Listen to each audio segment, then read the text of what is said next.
name is Nubia Bonilla, and I am Hispanic, so I'm Mexican. I was born and raised for a little bit in Mexico, which is actually really cool.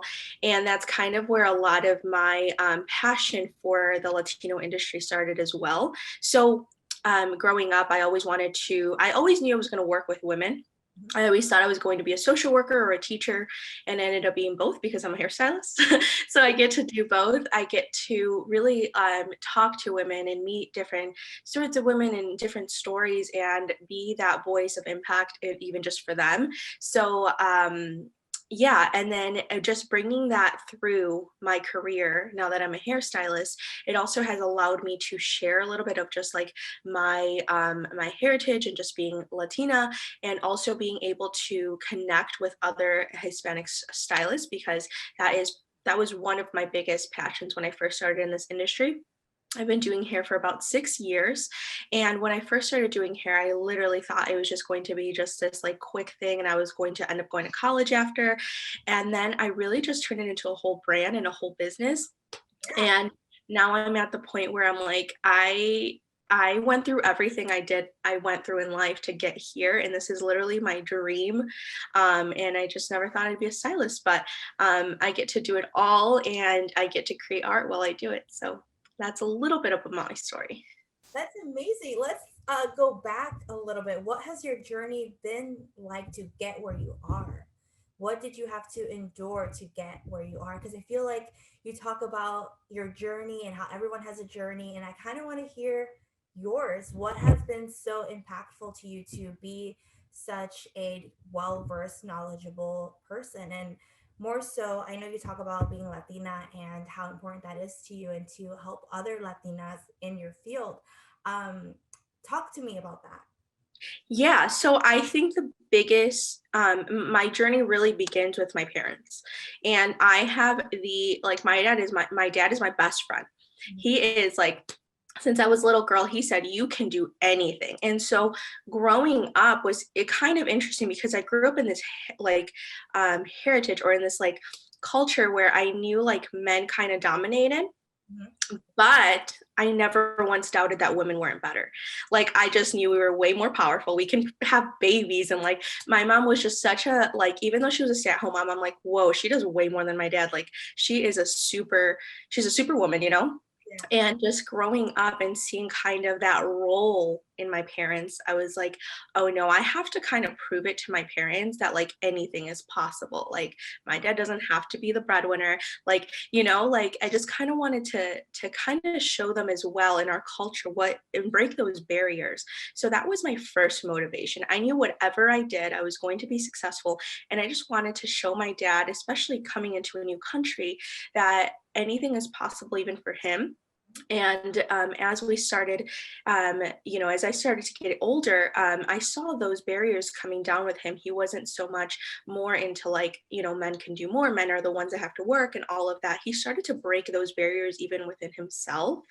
So I think that was one of my biggest, like, just moments in life when I started to see him respect me so much more than just his daughter, but like just as a businesswoman, and Yes. just started to see all of these things in me. So I think the biggest part of my journey has kind of been just breaking those barriers within our culture, and just showing up to show my dad, that anything is possible.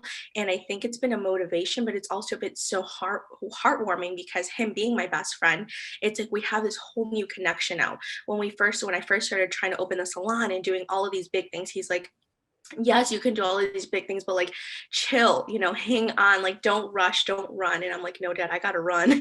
And then I was like, I have to just run with the wind. This is my time. I have to do it all. And so he has always raised me to believe anything is possible. But then when I try to do the impossible, then he's just like, he gets a little nervous, just like any parent would. But I think it's just been such a beautiful combination to watch him just see me succeed. And it's been amazing to see his growth as a dad, as a Latino dad, and just see that like women can do it all. Yeah, that's amazing. Thank you for Yeah. sharing that. Yeah. I think that is, I'm so happy that I asked that because I still feel that that is something that I struggle personally with my parents. They don't, Yeah. I mean, they're supportive in their own way, but they definitely don't see like my vision of what Mhm. I'm trying to build. And that's okay because here I am like proving it not Mhm. to them, but to any woman, no matter Mhm. your background, no matter your past, you can move forward and you are in charge of your journey. There, Yeah. impossible is possible. Yep. And that is just something that am so passionate about, which is why I love to talk to other women and other people and loving to hear like their stories because I know that it will resonate with somebody else. For sure. I think that is so true what you just said. Literally anything is possible if you set your mind to it. And I love listening to these inspiring stories as well. So I'm thankful that you're doing this. Oh, thank you. Tell me about the salon. Yeah. So again, I think one of the biggest things was just believing that I could do it. And like, I think that was the start of it all ever since I was little. I remember one time, and this is just an example of the kind of personality I have. One time, I believe my parents were out somewhere. My uncle was trying to teach me how to ride a bike, right? Take the training wheels off and ride a two-wheeler. Well, the reason I wanted to do that was because I was watching a BMX show, and I remember watching these people flip their bikes. And I was like, I need to take my training wheels off and I need to go learn how to ride a two wheeler right now. And then I remember my dad having this ramp for the car, when they're going to fix the work on it, they have these two ramps that goes on and then they put the little, like, the thing that holds it up. So I remember I was like, I knew this was my chance because my parents were terrified when I did all these crazy things because I was ready to jump off anything at any moment. And so since they were gone, I asked my uncle, I was like, can you take my training wheels off and can you teach me how to ride a two wheeler? And he's like, yeah, let's do it. So I learned within like maybe 5 minutes. I was just so dedicated. And that's just the kind of person that I am. So it's going to connect to this. But I remember he went inside and he told me, don't ride this bike when I'm not here. And I said, but I see the ramps. So I put the ramps together. And I remember I went as fast as I could and I tried to flip the bike over. And I cracked my head and I hit my head. And I was not upset at all. I was like, this just showed me. I was like 6 maybe. I was like, this is exactly the person I'm going to be in life. I don't care if I get hurt. I don't care if I fall, but I'm going to try. And I was like, maybe I could take some bike lessons and maybe we can get there. But that wasn't the point. The point was that like I was just fearless and I was just ready to go for it. Yeah. And so when I started opening the salon, it took so much out of me, like mentally and draining, and like even with my hair care line, because I do have that as well. And both of these projects were just like such a monumental movement for myself. I just felt like I had the whole world on my back and I had to carry it. But going through it and going through the permit, I remember like the craziest part was when I had the inspectors come, they would always ask me who was the owner. And like they were expecting my husband or they were expecting my dad or like someone to show up. And I was like, it's me. It's just me. You're talking to me. Like, get it together.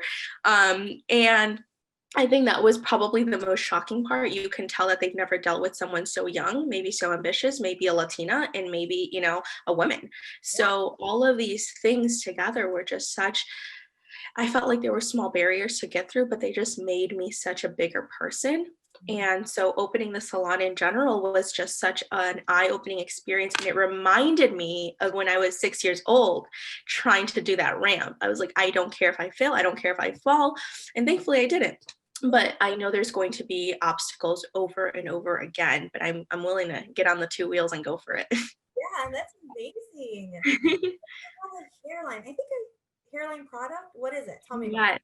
So I have so our whole line is Be by Nubia, so it's Be Hair Care. And we are a full shampoo and product and styling line. And the main reason I wanted to launch that originally was because when I was doing hair without this product, I was like, oh my God, I'm making such big companies even richer because I'm like, go buy this shampoo and buy this. And I was like, I'm making big corporations bigger and I don't even know the faces behind them. I don't even know like who leads them. They're just huge corporations, probably owned by like even bigger corporations. So I it. was like, I need to go launch something for me that has a voice behind the brand and that has something that people can connect with and that my clients could really, really be proud of to like use. So yeah, Well, we started that in 2017. So thank congratulations. you. Thank you. How old are you, if you don't mind us knowing? 26. Oh my gosh. Wow. Yeah. Good for you. Yeah, thank you, thank you. I was like, I wanted the world by like 25. So I was like, I just need to keep going because it just besides money and besides the success, it just fulfills me to know that I'm making a difference, whether it's when someone showers or when someone enters this industry or when someone doesn't believe that they can do something. In every aspect, I know that I wanted to leave an imprint there. No, yeah, and that's great. And I once I found that I believe in a stylist that I follow shared your I value time over money, and I was like, who is this girl? Let me like listen to this. And like I resonated to it. And I'm not a stylist, like I told you. It Oh was yeah. just like, yeah, for sure. I value my time more than any sort of income. Hmm. Just like it's so valuable.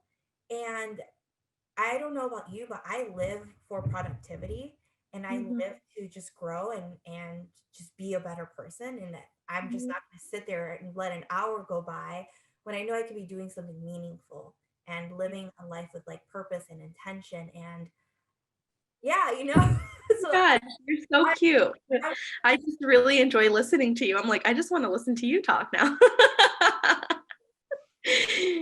um, tell me about, so you were working, I saw a clip where you said that you were working like 6 days a week and then you dropped yourself down to four I'm times. working 2 days a week now, actually. Wow, that is Mhm. amazing. I feel like a It's lot of big.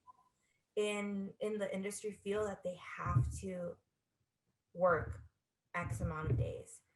Yeah, I don't even think it's just the industry. I think there's this like hustle mentality and like Okay. just work, work, work, right? And then it's like it's not really about that because I just see so many people. I mean, tomorrow's never promised, right?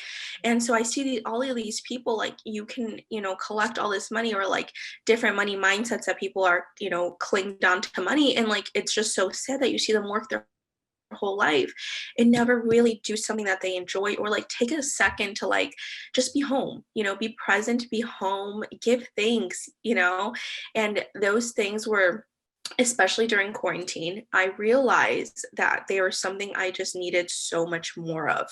And I think if 2020 taught me anything was that I could do it. I was like, if I could go, I mean, our salon was shut down for 3 months. I was like, if I can be shut down for 3 months and be okay, and thankfully we didn't even need grants or help, thankfully because of our product line. I was like, if I could do this for 3 months out of the salon, resting. I was like, I could do 2 days a week, easy. It's just that fear of like, what if I don't have enough to make it? I'm like, no, there has to be a way I can make it. And switching that gear was really big for me because I was like, am I letting people down by not taking as many clients? Am I letting people down even in my salon? And I'm like, I don't want to be that example. Like, I don't work and I'm like this person, but no, I wanted to be that example of like, you can be a stylist, but you can have so much more than that. And, be a wife, a mom, and just like not have to just stress out to get there and be behind the chair, drained out for 10 hours and then go home. Yeah, no, definitely. And ever since I found your page, I've been more grateful for my stylist. Yeah. I'm always like, anytime that she posts about cancellation, it's so bad. Because I feel like you also, I think I listened to you talk about that too. And I felt bad. And so I definitely take her line of work more into consideration. Not that I didn't value her time before, but Mhm. definitely I'm more aware. I'm more Yeah. aware of another industry and their struggles, which I was so Mhm. blind to. Yeah. So I'm more grateful and I acknowledge her a lot more now because I know for starters she's incredibly passionate, just as you. And okay, Oh, it's gonna be good. So, like back 6, 7 years ago, I was such an advocate for doing Latina hair, and the reason was because they kept getting denied in other salons. They kept like, your hair is too dark, it's too thick. It would be 9 hours, and I'm like, really? This would be like one. Like, I don't, there was no space. It was either, and it was those, especially like girls our age or people our age that were like looking for those trendier salons that didn't just want to go to that $10 haircut place for those chunky highlights. There was no in between at that moment. So I remember when I first started doing hair, I think that's why I grew so much, is because that industry wasn't saturated yet. It was so, I was so true to what I loved. My mom does hair. So, she is wonderful at hair. She does my hair. She's always been able to show me that like platinums are possible on dark hair. And I remember thinking like, I've seen it my whole life. Like I've seen my mom do hair my whole life. So it's possible. And then when I would get this huge amount of girls like just message me telling me that their hair was yellow and they had these crazy lines and nobody was doing their hair correctly, and then they spend so much money and their hair still looks yellow or it's broken. I'm like, what the heck is going on? Like, just is no one like informed or educated? And at the time, education wasn't as easy as it is now. Now you can click a video and watch a 60-second video or YouTube. But at the time, all of that was just starting to grow. So I think jumping on at that time and really focusing, I remember at that time, I would even share my posts on like the local garage sale pages.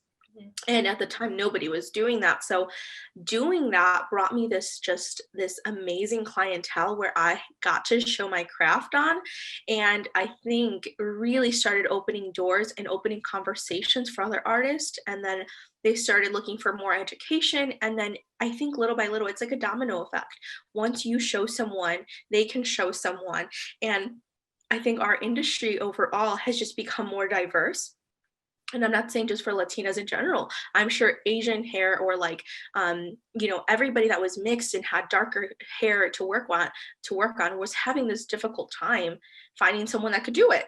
The dark roots in there and show that those blondes, I mean, they might not be, and this is one thing that people get a misconception on all the time. They're not going to look the same, right? They'll never, a blonde on blonde will always look different than blonde on someone that was naturally dark, but it is possible. And just showing that was even just like, I think that little spark, it just started there. I remember like that was the first time I felt really passionate about this industry. And I really was able to connect it with who I am and my culture, right? Just connect it all. And I speak Spanish fluently, and I'm very proud of that because one of my biggest pet peeves, and it's so funny, but I don't like when people speak Spanish and English together. And I work so freaking hard on like learning Spanish fluently, right? Because when I was little, I spoke it. Then with going to school in English, I kind of lost it. So I remember doing my first class in Spanish. I think I did my first class when I was like 19 or 20 for hair. And I was just so embarrassed with my like language barriers. I was like, I am teaching these Latina hairstylists on how to work on this hair, but my Spanish sucks. And I was like, I'm never doing that again. I took a year, I think 2 years fully, to just dedicate myself. I would only speak Spanish to everyone in the salon because at the time they all spoke Spanish. And I was like, if I say a word wrong, make me Google it, make me figure it out, but I'm fixing my grammar. How do you feel about women struggling with self love? I see that you're very just amazing at giving advice and helping other women. What has that been like for you as far as what led you to become, I would say, like an advocate? Yeah, so it definitely wasn't always that way. I think I went through a lot of the similar things that people or stories that I see very like openly talked about nowadays. I thankfully have always had such a good support team that's been able to pull me out of things when I do, feel a little down or whatnot. But I think one thing that people don't know that I went through, I actually modeled when I was younger. So I went through a huge time where I was going through like anorexia and like all of that. So I went through a lot of like that eating disorder thing, style or kind of path that a lot of women go through. And that was probably my biggest moment when I realized how much I have to love myself for who I am, that I'll never be anyone else. And I think one of the things that just started coming along with that was going from like just like middle school time when you're really insecure and going through all of these changes in life, to going through high school and really just trying to find the friends that really you adapt with. And I think the biggest thing going through those through that time, through that eating disorder, through that pressure of looking a certain way, um, I just wanted to part ways with it. I was like, I don't think this will ever fulfill me. And it took me a while to realize, I think it took me till about senior year to really be like, I just want to hang out with the people that make me laugh. I don't care about being with the cool kids. I don't care about like what people think of me. And that's really when I started to like unveil who I am, right? Because I think before that I was always trying to be with like the popular kids and like just try to fit in. And I was like, I remember just being in that moment where like I was with the girls that were a little bit more popular. Like, this is so boring. I don't want to talk about other people. I don't want to gossip. And I was like, I just want to be around people that just like make me laugh. So I remember like I think senior year, I joined the drama club and I was like, this is just so out of my comfort zone. I was like, but I just want to like, I feel like they're funny. They're just like gonna be goofy. And yeah, sure enough, like that was the prom group that I ended up going with. And so that was kind of the first part that I was like, you know what? Like, this is really good. Like, I love that. I love people that are just so genuine and stuff like that. So, looking back at my journey, I'm like, wow, I went through all of these moments of pressure or anxiety or stress or eating disorder. And I was like, for what? No one actually cares about me anymore. Like, we're out of high school, like, we're out of this whole clique thing. And then I realized, I'm like, and all the gossip that happens in school and all the gossip that you feel like you'll never live past because someone said something about you. I was like, no one cares that much because everyone's so worried about themselves. Mhm. And I was like, at that point, when I genuinely realized that, I was like, you know what? I'm going to do whatever the hell I want. Because whether it's family or friends or your own parents, whatever it may be, people are too worried about themselves to actually care about the gossip going on about you, right? So I was like, whether I do something positive, negative, whatever it may be, people are going to talk. And I was like, once I learn to just be happy and be settled in with who I am, I think that's going to be happiness. And then I started working on it and I was like, okay, I'm going to go against the odds and just do things that make me happy. Like if I want to do something, I'm not going to ask for people's approval. I'm just going to go and do it and see how I feel, right? And I think going through all of these moments started like shedding like all of that insecurity, started shedding all of that like competitiveness. It started shedding all of those things that really stop us from living our truth. And it's a work in progress, and it's a work in progress I think forever, because you always get these moments where you're like insecure about something, or your brain messes with you and it tells you like you're not this person, you're not doing that well, or all of these fearful things that our brains like to tell us. And sure, I still deal with anxiety or stressful times of like how I look or what I'm feeling like. But at the end of the day, I remember like if I go do something for me, I'm just going to feel so much better. And it really doesn't matter what like anyone else thinks. It's going to be living life at my own rules and my own like living my truth. And that's going to be the only thing that really fulfills me. And I think that's kind of how it's come about. And I practice it every day. Like there's moments where like your brain wants to step in and say something that you can't do this or you're not going to be able to do that, but like shutting those voices out and just reconditioning your brain to give you positive affirmations and just like loving yourself more gets you a little closer to a little bit more self-awareness, and then that self-awareness just starts to become self-love. Yes. And I also think that it's definitely letting go of toxic people and toxic situations, and like people that are not a part of your plan as far as growing, as far as Mhm. self acceptance. I feel like if you continue to surround yourself with negative people, you're not going to reach self love. Oh no. Not. It's, No. it's stuck. Mhm. So I'm so Yeah, glad and I think that. parting ways with like you said, parting ways with toxic people is so important. And I think the first moment I ever realized that was high school, right? Because I was like, I think a lot of these kids that are just so wound up into like being the cool kid, the popular kid, and like this gossip are never going to, until they don't realize that that's toxic, they're not going to be able to be happy. And I was like, I think that was the first time I realized that I was like, maybe this is just not the moment for me to be friends with these people. And I was like, I was willing to let go of everything I knew to go figure myself out. I was like, because a lot of people after high school usually try to stick with their same friends, but at one point or another, you realize you're okay without them, just like you'll be okay with anyone else that comes into your future that one day doesn't serve your next goal in life, you know? And it's okay letting go of people, they're just part of your journey. They're not your whole journey. Exactly. Very well said. Yeah. So I think I read this one thing and it says we walk around as mirrors, right? We people react to us with whatever's going on through them, right? Mhm. So no one that's how do I even there's just so much I want to go through, but like Yeah. we are people's triggers, right? Everyone triggers someone in one way or another. So I think one place that I really realized that was when I was in beauty school.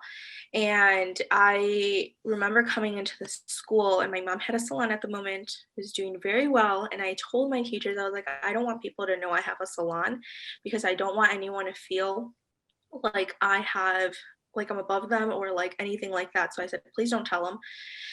And I don't know, she told them. And I was like, that's crazy. Like it's a, it's a teacher, someone I confine in or like sort of trust. And I don't know how it happened, or, but people started to know. And then that's when the bullying started. And I was like, I was so used to bullying when I was little, like I would just shut it out. They were kids, but I'm like, now that we're full blown adults, it hurt a little different Mm-hmm. because I just came in with so much joy to finally be licensed and become a cosmetologist. Wow. And so I went through a lot of stuff, which was so weird. It would be like, let's say I had a client come in because I had really, really a high amount of clients. And I would just go out in the street, like by our school, and I'd be like, come in, get a haircut. It's only like $5 or whatever, because we were in beauty school. So a lot of people would come in and ask for me. And the only way you couldn't take clients is if you were not prepared. So I literally, when I would walk over to get the client, people would steal my stuff, either throw it away. I don't know. They had a locker. I heard that they had a locker where they just locked my stuff. And they were just all of these things going on. And I was like, this was so heartbreaking. And I would have to ask someone to borrow something just so I could do the service. And I remember them, like that person would be like, yeah, you can have it. And then they would tell on me like she was unprepared and she had to borrow my stuff, like behind my back. So all of these things were just like such a wake up call because all of these people were so nice to my face. And now I've realized Mm-hmm. how to be aware of that, right? Because I think so many people could pretend they like you, especially on your ladder to success. Yes. And so many people just don't have the best intention. And just being aware of that and just being confident. And that's why self love is so important because not everyone's going to be kind. Not everyone's going to have the nicest things to say about you, especially behind your back. So it's so important to have a backbone in this industry, in any industry, to really have a backbone and have your back. At the end of the day, you have to have your own back and you have to be so confident and settled with who you are and what you're doing that no one's outside noise disturbs that because the bullying doesn't stop like when you're out of high school. And it's just so sad. But at the end of the day, I always try to remember that. And there was this analogy that this guy asked somebody, he had like an orange and he said if I squeeze this orange what's going to come out, and he said the kid's like orange juice, and he's like yeah, it wouldn't be apple juice, right? And then he's like no, and he's like it'd be orange juice. So when you push people to the edge, who they truly are comes out. And a lot of those triggers happen because of that. So if you're an angry person and they're triggered by something that you're advocating for, showcasing, anger comes out. Anger doesn't come out if you're a kind person, right? Anger comes out when that's who you are. Yep. So it's very important to remember those things as your journey goes on because you're going to trigger people in different ways. And I think one of the best things to remember is that they are who they are and you cannot change that. You have no control over what others do. The only control you have is what you can do for yourself and the actions you take. Yes, definitely. That, oh my gosh, so well said. Yeah. It's been a long time coming. These are the like little pep talks I give myself when I went through those hard times. Mhm. And I remember thinking to myself, I was like, I never want to be a part of this industry. I don't want to graduate. I literally want to quit right now. And I was like halfway through beauty school and I was like, there's no way I could feel this way. Why would I feel this way? And I think the biggest thing is like, I think now, because at that moment I was like, I suck. Like, I'm probably just not good enough. And now I'm like, I was probably talented and had all of these things that people wish they had. And it literally triggered them to act this way. Yep. So never once again have I questioned when someone's mean to me or when someone has a bad remark. I literally take it with a grain of salt and let it go. and I Yes. can't sit with it, right? I can't sit with it because when you sit with things, they stay inside of you and they become illnesses, they become stress, they become so many other things. So every time I have something like that, yeah, every time I have something like that come through, I literally breathe it out and let it go. And I truly let it go. I can't hold on to it and I can't take it personal. Mhm. Yeah, definitely. I right now that's been my biggest thing is that you do not fulfill me, you do not fulfill my purpose, and you're showing your true colors, and then I need to let you go. Like I can't. Mhm. I'm in a season of life where right now I have to do the things that I have to do for myself to grow, to be better, and I did a video where I said I live with purpose and with intention because I live to make a purpose. And Mhm. so if you're not fulfilling that, if you're not trying to help me grow and be a better person, then I can't be associated with you. And Yeah. like you said, you have to have a backbone. And to some Mhm. people, I've always been called stuck up my whole life, and or a lot of Mhm. people think that I'm stuck up, but I'm so self-aware and I'm so in tune with myself that I know people's intentions. As soon as I get to know them and talk to them, I know that you're not a good person and your intentions aren't going to serve me. Mhm. Yeah, no, I 100% agree.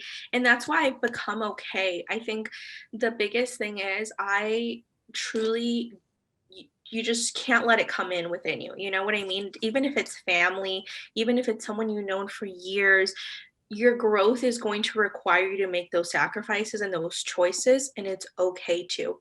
I think one of the biggest misconceptions is when people say be kinder, I always advocate for that. It says be kind but have boundaries. Like I'm not accessible, and the reason I choose not to be accessible is because I need that energy for me, and I need that energy for the things I need to get done and for the loved my loved ones, you know. I can't just give it to you like before.